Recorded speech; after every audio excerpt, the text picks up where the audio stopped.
আত্মসমর্পণ করল ছত্তিশগড়ের 22 জন মাওবাদী। মিলেছে অস্ত্র বিস্ফোরক।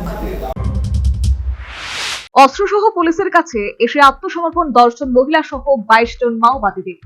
মঙ্গলবার ওড়িশার মালকানগিরি এলাকায় তারা আত্মসমর্পণ করেন।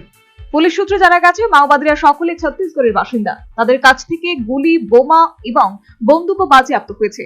আত্মসমর্পণ করা মাওবাদীদের মধ্যে একজন ডিভিশনাল কমিটি মেম্বার এবং একজন এরিয়া কমিটি মেম্বারও রয়েছেন।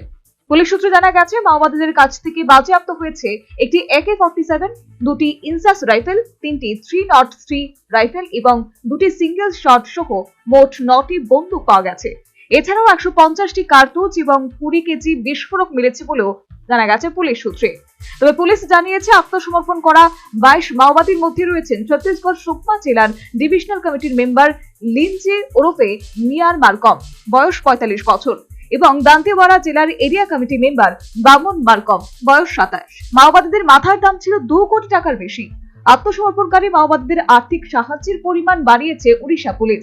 প্রতিবেশী রাজ্য ঝাড়খণ্ডের তুলনায় প্রায় 20% বেশি টাকা দিচ্ছে উড়িষ্যা। সেই কারণেই উড়িষ্যাতে এসে মাওবাদীরা আত্মসমর্পণ করেছেন বলে অনুমান পুলিশের। প্রসঙ্গত, উড়িষ্যার পুলিশ সূত্রে খবর, 2006 সাল থেকে 2025 সাল পর্যন্ত স্টেট, ডিভিশনাল এবং এরিয়া কমিটি মেম্বার মিলিয়ে মোট 610 জন মাওবাদী আত্মসমর্পণ করেছে।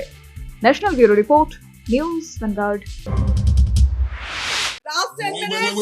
A plus B, the whole square equals A square, B square, 2AB, time's up. 5 more minutes there. I've got so much time and peace of mind. Life's feeling fine. My time to shine. At SIP Abacus, we build math foundation and improve academic performance. SIP Abacus,